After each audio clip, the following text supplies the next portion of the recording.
and they don't have the great gleaming laboratories and all of the things that Caltech could offer them, or UCLA, or USC, or TRW, or McDonnell Douglas, or all the great aerospace firms here, because those people will not listen. So they have to do it in their back shops, under the most adverse circumstances and at great cost to them personally. But they nevertheless are doing it. And we're looking at them. And it's here. And we want to talk about this because what these men are doing back there in their little back rooms will soon free you of energy cost ever again. Well, as you know, Bill, in my opinion, it has not been accidental.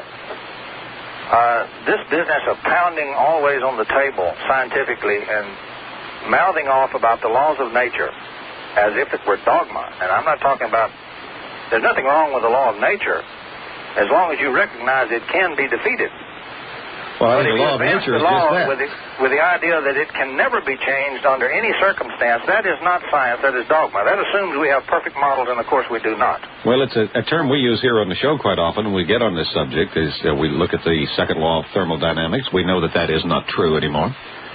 The law of conservation of energy, we know that's not true anymore. But it's as if those laws were fingered by the finger of God on stone on Mount Sinai and brought down by Moses. That our scientific community deals with those laws. The fact of the matter is that those laws are not laws. Yes, the real problem we have in science is that so many people are always trying to make it dogma and not science. For example, let me give you some specific examples. Could you wait on those specific examples for a second? Sure. Because I have a specific thing I got to do here, Tom. Right.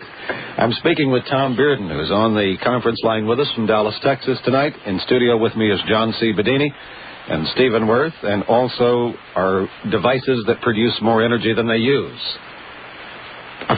One of the finest theoretical physicists in the world who has become enmeshed in and fascinated by the work of the two gentlemen that are in studio with me, John C. Bedini and Stephen Worth. We're talking about free energy. I'd like for both of you men, if you don't mind, let's take a little time out because survival from a point of view that is very in league with what we're doing here in terms of science. Tom Bearden, are you still with us? I'm still here, Bill. All right. Let's get back to our science. Let's get back to these free energy devices, which will render the need for war useless.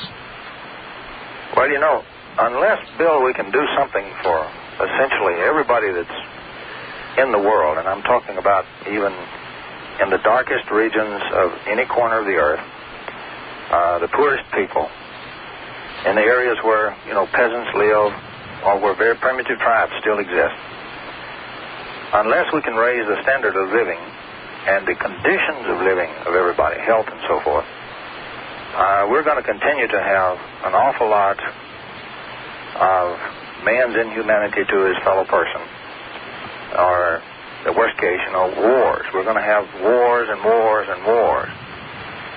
But if we can do something that can make everybody's life a lot better, a lot easier, can take some light into those dark corners and just not have to take a whole lot of fuel and keep pumping it in there because they don't have the money to buy it, then I think we can do something for everybody. And I think cheap energy, the source is free. We'll have to pay a little bit to build the device to tap it.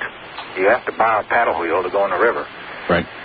But if we can provide cheap, clean, easily portable and easily usable energy, flexible, then I think all of that can be changed. And I think we've got to do something like that. Otherwise, we're going to have nothing but nations and groups of people set against other nations and other groups of people. I have a letter here, Tom. We use science to destroy ourselves, not to lift ourselves out of the mud. To go with what you're talking about, I have a letter here from Prince Ptolemy of Nigeria.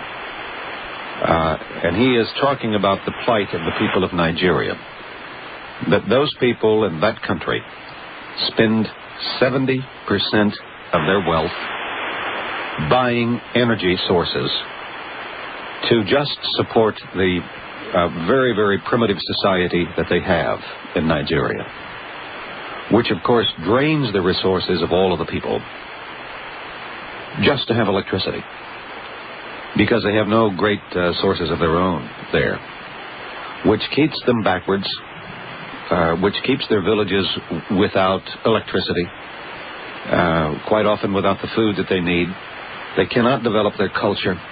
They cannot develop the raw materials that they have within that country to develop a national thing of their own, because they cannot afford the energy.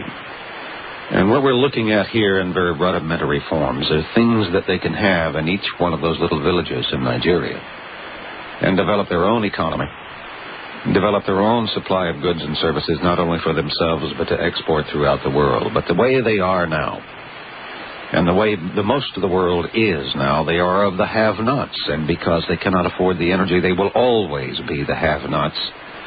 And whenever you have a world filled with haves and have-nots, you have a world that's filled with tensions and that is on the brink of war.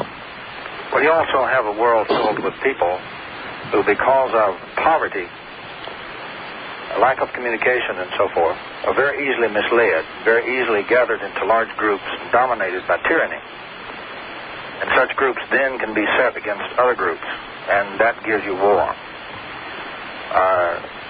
If we can do something to eliminate the roots on which war feeds, then we can certainly lessen the stigma of the thing that really ravages mankind and takes the best people we have. Today, war is not a kind of a war that people used to think about, historically have thought about, that the soldiers in the field fought the war, and there was very little damage to the populations, really, of the countries. And so a country could lose a war, be taken over by another country, and it really wasn't a great disaster. But that's not what we have today. What we have today is the threat of near total annihilation, certainly of great nations and maybe of most of the population of the earth. Mm-hmm. So we find ourselves in a real quandary. On the other hand, just simply spouting off that if we would lay down our weapons, we wouldn't have war, that won't get it. Unilateral disarmament won't get it. We've got to have something that changes the fundamental problems of man all across the world. We've got to have that. And I think free energy, or very cheap energy, will be one thing that does it. I'd like to add one point. We waste, in this country, we throw away our most precious resource. We discard it as if it did not even exist. And I'm talking about those rare people who have the creative genius to discover new principles of nature and new devices. I'm talking specifically about people that you can start all the way back with Nikola Tesla. You can come up to T. Henry Moray. I'd include the Rogers and Rogers system. And I would include a lot of other modern-day people, and I would specifically include John Bedini, Jim Watson, Frank Golden, and Howard Johnson. We might even throw Joe Newman in there. And Joe Newman, certainly. He does have a machine which does work, and he deserves a patent for it. Now, what we do is we put, or try to put, these kinds of native creative geniuses in a bottle, in a box, tie a weight around their feet, and throw them in the river to drown. That's what we'd like to do. When, in fact, the spark that runs our country and makes everything better has come from the inventor. And most of those have not been the corporate inventor. They have been the lone tinkerers. They are the people who have this native genius of discovery. And that's a gift. You're born with it or you don't have it. It's not something you can teach in school. It's almost like dowsing. The individual that has that gift can sit down and start doing experiments. He will discover effects that you can sit in a laboratory in a university environment and try to do experiments for 10 years and never run across. And he'll run across them the first or second time he does it. It's just a native gift. Now, what we should do is, instead of spending vast sums of money on things like Synfuel corporations and so forth, we should have a system whereby